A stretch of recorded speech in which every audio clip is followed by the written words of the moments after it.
Welcome back, everyone, to the Bitcoin Business Bureau. I'm your host, as always, LitecoinLeader. Today, we're talking about ETFs, or Exchange Traded Funds, Michael Saylor and his company, MicroStrategy. What do they all have in common? Well, Bitcoin. And we're going to get to it, and we're going to talk about why the market really wants an ETF and why MicroStrategy is probably that answer, but no one wants to admit it. So let me share my screen and talk about that. Here we go. So this guy, you all know who this guy is, Michael Saylor. He is the guy. He's been the chairman or the CEO of MicroStrategies he was in charge of it since 1989. He was the number one guy for 33 years. That's a long time. I think he was in his late 20s when he founded the company. So you're talking about a guy who's probably in the, he's ready to move on. So when everybody lambasted him, and I did a video of this when he was stepping down after 33 years, and he's no longer the CEO. He stepped aside, and Fong Li, who was the president, became the CEO. The reason that Saylor is doing this is so he can become a champion for Bitcoin even further and not have to be tied down for the daily activities of running a company like MicroStrategy. So that was the story, and I did a video on that one a couple weeks ago, probably like a month and a half ago at this point. But we'll talk about that. It's about a month. So there's been a lot of FUD since. So let me go over that a little bit. So Michael Saylor was accused of evading $25 million in taxes by the DC Attorney General. DC and the government do not like Bitcoin. It's not a secret. So it's not a surprise that they would throw some shade at Michael Saylor for this. It also names MicroStrategy as a defendant, claiming some kind of conspiracy. So there we go. So there's that story. That's from end of August. And then here's another hit piece from early in September, and I'm highlighted some key parts of it. MicroStrategy, with Bitcoin's price depressed, I don't know why they needed to put that in the title, looks to Lightning to boost usage, according to Michael Saylor. And then scrolling down here, Michael Saylor, who transformed a sleepy software company into a cryptocurrency powerhouse via a currently underwater multi-billion-dollar bet on Bitcoin. Again, currently underwater. Why is that included here? Is now having the non-crypto part of the business work on Bitcoin-related projects as well. MicroStrategy said the firm's developers are working on solutions that would allow to onboard large numbers of people onto the Lightning Network, a payment network on top of Bitcoin, allowing faster and cheaper transactions. So that, again, this is a slanted piece, even though it's on CoinDesk. It's slanted. It just says, they're talking about Bitcoin's prices depressed. They're currently underwater. But yes, he is definitely all in on Bitcoin. So the latest news, MicroStrategy, so on September 9th, just before the weekend, filed to sell up to $500 million of stock to fund more Bitcoin purchases. Again, there's language in here that's kind of like goes towards FUD, and it's a negative slant article. The deal is a sign that executive chairman Michael Saylor, that's his new position, he's the executive chairman rather than CEO, isn't backing off his audacious plan. So they already label it. Anytime you put in a descriptive word into a subtitle or a title, it doesn't need to be there. That's not good journalism, because that shows that you have a slant on something. It's like, you read it and now take out the word audacious and you say, backing off his plan to turn his software developer into a Bitcoin proxy. That's much more even-handed reporting than saying audacious. Okay, so since 2020, he's used money raised from stock and bond offerings to purchase about 130,000 Bitcoin, worth more than $2 billion. MicroStrategy stock has, as a result, become tethered to the price of Bitcoin. Interesting choice of word. Resulting in a $1.2 billion loss of the Bitcoin bet given this year's plunge. Again, this was written in September. Again, Michael Saylor has a long-term viewpoint of this. Now, I just want to look at the math here, and everybody's talking about why they wish they had an ETF, and I'll explain why. But let's just do a little bit of math here real quick. 130,000 Bitcoin worth more than $2 billion. Jumping over to the market cap of MicroStrategy, as of today, when I'm recording this, September 12th, it's almost $3 billion. So the company is worth about $3 billion, and they have more than $2 billion in Bitcoin. So let me drop out of sharing my screen, and let's talk for a minute about this. So First off, why do they want an ETF? An ETF allows for more liquidity in the market, allows for more people to inject capital and be a part of Bitcoin in traditional investment vehicles. By what do I mean by all that? It just sounds fancy. So imagine you're a Wall Street trader, or you operate a stock fund, you operate, you work at Vanguard, or just I can't even remember half the like big investment firms. Okay. H&R Block, pick one. One of these guys that own, like, Vanguard comes immediately in mind.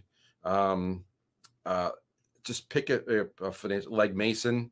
Pick any of these big guys that have all these mutual funds. Okay, they would love to get into Bitcoin, but they're not allowed to, because they're not allowed to buy a particular individual stock, usually by according to their rules. But they're not allowed to buy into a particular crypto by their own rules. They're just too, it's not a liquid market, lots of reasons, but they can't do it. But if they had an ETF, which allows them to be kind of going with it, they can. That's what Grayscale is trying to watch the colors and the words. That's what Grayscale is trying to create. Doesn't exist yet. They have a fund, their own, but they're not allowed. They're not an ETF. Lots of companies keep trying to get an ETF. I know that the Winklevoss brothers and Gemini are trying to get one. Lots of companies are trying to create one. But what the big boys don't want to admit, and what's really happened, is that MicroStrategy is an ETF. Okay, and what it is that you're allowed to buy a MicroStrategy stock. Going back to those numbers again, I'm going to look at. I don't need to share my screen, but you're talking about a company worth $3 billion that's publicly traded, and they have $2 billion of Bitcoin, and they're looking to buy $500 million more. Okay, so 2/3 of their market cap. Market cap is basically the valuation of the company. 2/3 of the value of MicroStrategy is based on the Bitcoin that they hold. Okay. Now they want to buy $500 million more. So they want to go from 2/3 to about over 80%. So they were 67% of their value is Bitcoin. Then they want to get a 2.5 billion at a 3.5 billion. That's 5/7. That's 70%, give or take a little. So a company that is worth 2/3 to 70%, 65 to 75% of their entire value is based on Bitcoin, is by and large a Bitcoin ETF, because the value of the company goes up. It's like if you own two things, but one of them is like, if let's just say you had a random mutual fund, but you only bought two stocks. You bought Apple and you bought Tesla. What do you say? You're an Apple tracker, or do you track along with Apple, or do you track along with Tesla? Well, the logical question would be, well, how much of the one versus the other do you own? If it's 50-50, you don't track either one, you track them together. But if you had 80% Apple, then you track Apple, and vice versa. So MicroStrategy has a software operations company that is worth about 20% or less than the value of the company. 20 to 25% of the value of the company comes from that. And you also have Bitcoin, right? They just own Bitcoin. Now, Tesla has bought Bitcoin, but it's not nearly as large.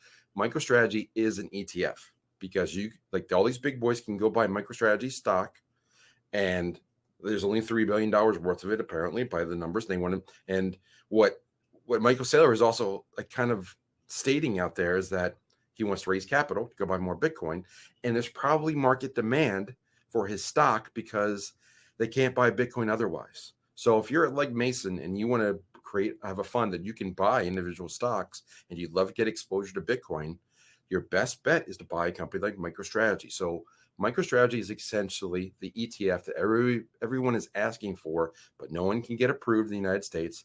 So Michael Saylor created it.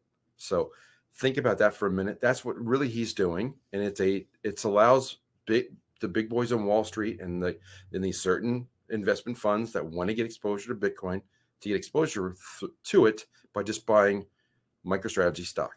So that's what Michael Saylor is really doing. That's the vision. It's pretty smart in this marketplace, given that there's no other alternative. So he's basically cornered the market to allow some of the guys on Wall Street some Bitcoin exposure to their funds.